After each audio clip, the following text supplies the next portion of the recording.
bit. This is 4 foot 8.5, and that's because railroads in England were 4 foot 8.5. And the reason railroads in England were 4 foot 8.5 is because the ruts in the Roman roads from the chariots were 4 foot 8.5. And that's because when they lashed up that chariot to 2 horses, that's as wide as the chariot could be and still be the width of 2 horses behind. So the railroads are basically the width of 2 horses behind. And since the space shuttle boosters move by rail, the space shuttle boosters are the width of 2 horses behind. So I'll stop there and turn it over to Michael. Well, that's nearly not enough for a railroad buff like me. You got to tell them about the locomotive. So the locomotive was built for the Lake Superior and Ishpeming Railroad in the Upper Peninsula of Michigan, and hauled iron ore from iron ore mines down to the docks where it was loaded into ore boats for about the first 80 years of its life. It weighs 100 tons, and with fuel and water in it, weighs 125 tons. And it's burning recycled motor oil. Basically, when you go for an oil change, they capture the oil, take the heavy metals out of it, and sell it to us. So it's a second use of this oil, which for a long time was just discarded, and it's a good second use for the oil. Okay, you probably don't realize it, but right now you're riding on a very early version of the Santa Fe Trail. I discovered this little known fact a few years ago when I read a couple of early books and journals by explorers that came through this way. And if you go to the Santa Fe Trail Museum, the National Santa Fe Trail Center in Larned, Kansas, you will look on their wall and you will see that this is not on there. I got in a huge argument with the lady that runs the place about that. When I went through there, I said, why did you leave off that segment that goes from Waldenburg to Fort Garland in the Santa Fe Trail? She said, well, that wasn't a part of the Santa Fe Trail.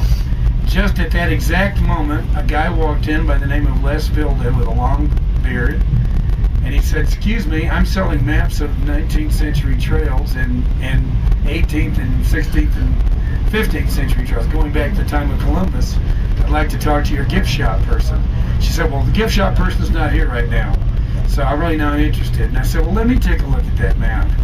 And the map was done by Perry Van Arsdale in 1969.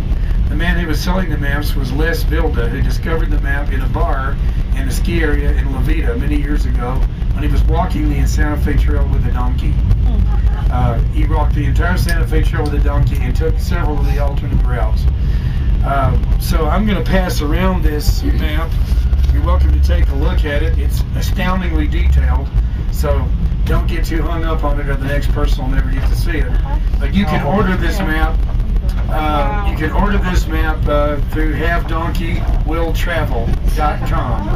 www.havedonkeytravel.com. I want to know about trails. Now, by the way, if you haven't picked up a copy of Sand and Smoke, which is the official guide to this particular line of railroad, that is also excellent. If you're interested in the more in-depth history of this whole area, this map really will tell you all about it. So let me explain. The Santa Fe Trail started in Independence, Missouri.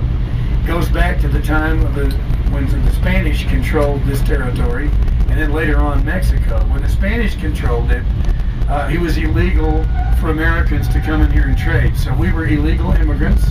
We were guilty of illegal immigration every time we crossed that line at approximately mid-Kansas somewhere is when the Spanish territory took over.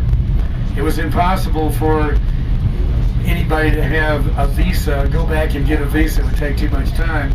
So the Americans and the Europeans just bribed the Spanish to go on the trail.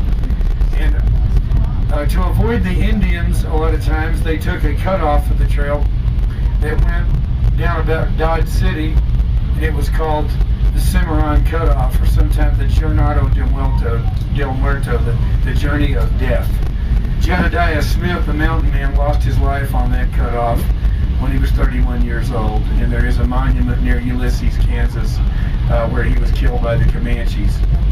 So the Santa Fe Trail went straight across Kansas into what we now call La Junta, Colorado, And right around there, if you're interested, there's Bent's Fort. Bent's Fort was established in 1830 along the Arkansas River.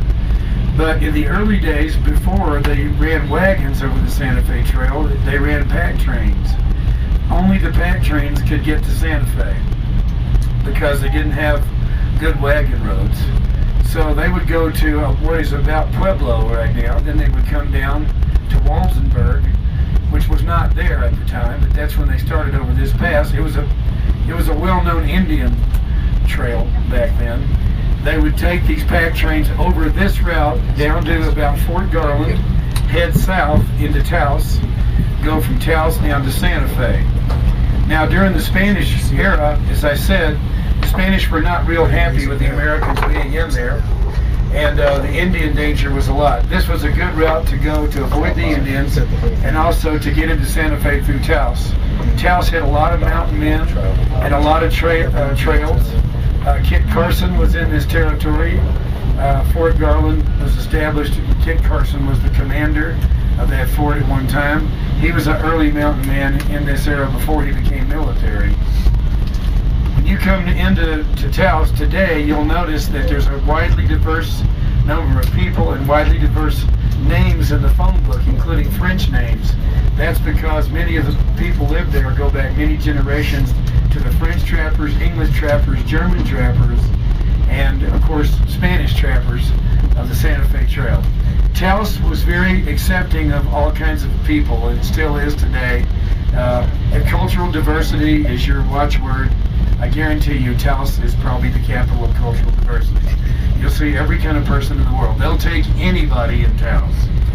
And they would do that back then. So they could go into Taos, it was pretty wide open, and then they could say, can you bribe old Mr. Rubidoux into letting us go on down to Santa Fe? When we get there, the customs house kind of overlooked the fact that we're there, and they would do that. So they would get on to Santa Fe, do their business.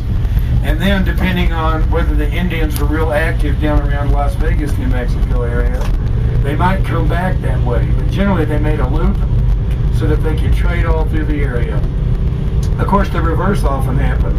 Sometimes after Bent's Fort, they would go down, to Raton, all the way down to Las Vegas, loop back to Santa Fe, and then come up through Taos, back up to Fort Garland, which we just passed, back over this route, and back out to Independence, Missouri that way.